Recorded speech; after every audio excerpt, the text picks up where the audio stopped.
words before going in for your sentencing. Anything at all you want to say to this community?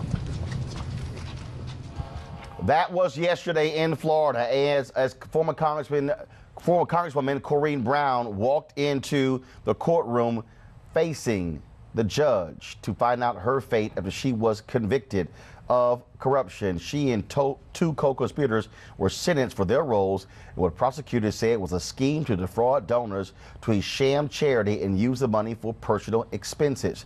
The 71-year-old Brown was sentenced to 5 years in a federal prison. She was convicted in May of 18 counts of corruption connected to that particular charity.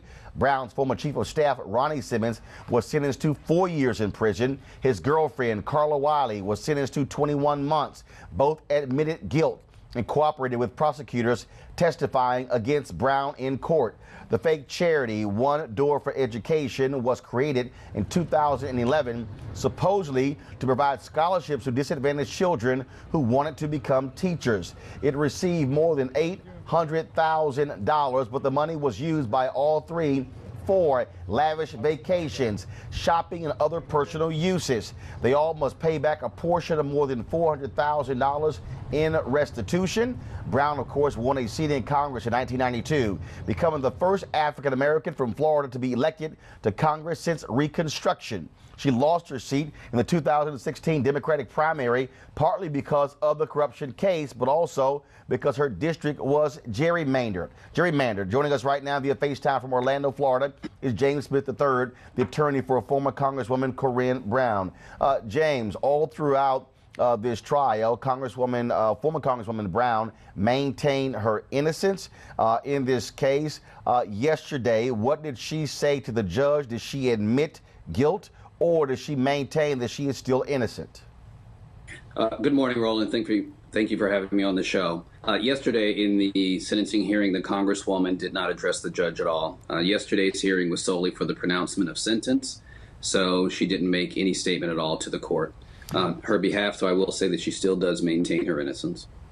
Well, actually, that's rare, because a lot of times when you have these cases, especially when it comes to former politicians, the court will want them to express remorse before sentencing.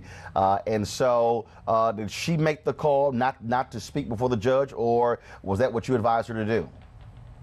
Well, ultimately, she made the call based on my advice. The thing that was unique about this case is that the sentencing hearing was split up into two parts.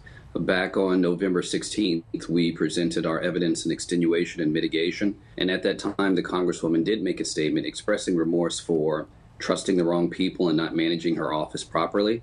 But, you know, it's a fine line. She's always maintained her innocence from the start of this process, from the time that she was indicted all the way through the trial. So it would be hard for her to apologize for crimes that she maintains that she did not commit. Now, sentenced to 5 years in prison. Did the judge say when she has to report to federal prison? He did give her the ability to voluntarily surrender, and the Bureau of Prisons will be contacting her and giving her a report date. That report date will be no earlier than the 8th of January. But one thing to watch out for next week is that we will be submitting a motion for her to be able to remain free pending appeal. So once that motion is submitted, we'll get the government's response to that, and then the judge will rule on it. If the judge does, in fact, grant that motion, then the Congresswoman could remain at liberty for several years until her appeals are exhausted. And what are you basing your appeal on? Well, as you may recall, we had a pretty bizarre incident that took place during the trial with regard to the dismissal of a juror. So that's going to be our primary issue on appeal.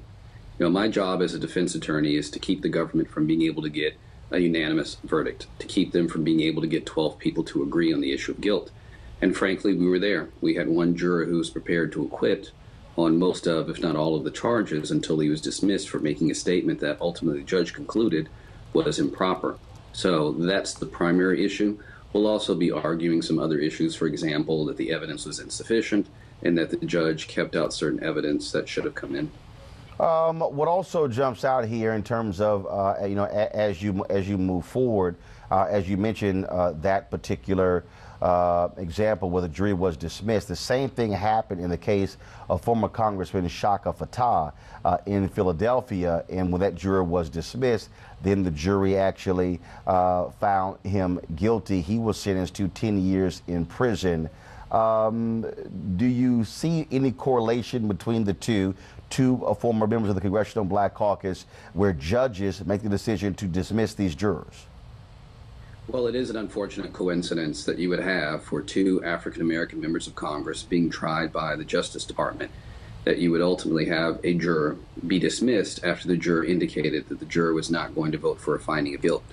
So could it be just a coincidence? Perhaps, but it's the type of thing that makes a lot of people feel that perhaps the justice system isn't fair and that we don't get the breaks. You know, I still believe firmly in my heart, with all due respect to the judge, that he made a significant mistake with regard to dismissing that juror. And I'm confident that once we have the opportunity to present this issue to the appellate court, that the Congresswoman will prevail and that she'll get a new trial. It has been a few months since I last talked to her, had her here on the show. How is she holding up in terms of as a result of being 71 years old and facing 5 years in federal prison? You know, I can tell you that I have never met someone who is more resolute and who has a better fighting spirit than the Congresswoman. And that shouldn't come as any surprise if you think about the obstacles that she's had to overcome throughout her lifetime.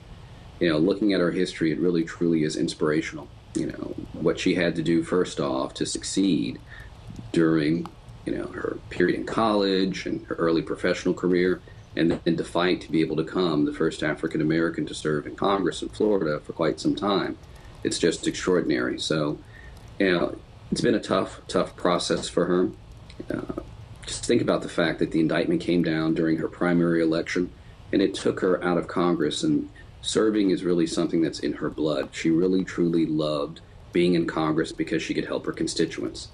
But I can tell you, yesterday after the sentence was pronounced, we met, and she said one thing to me: what's next? Let's keep on fighting. All right, Attorney James Smith, we appreciate it. Thanks a lot. Thank you, sir. Weekdays on TV One. I will never lie to you. Oh my God. Roland Martin. He doesn't want to talk to us. He wants to ignore us. Uncensored. Hell no. That ain't gonna cut it, boo. Unapologetic. No, that is fundamentally false. You are wrong. He Unfiltered. wants an America where we all look alike. He ain't talking about black people. Unrelenting. You better go work out, because you got a fight on your hands. NewsOne Now with Roland Martin. Weekdays at 7 a.m. on TV One.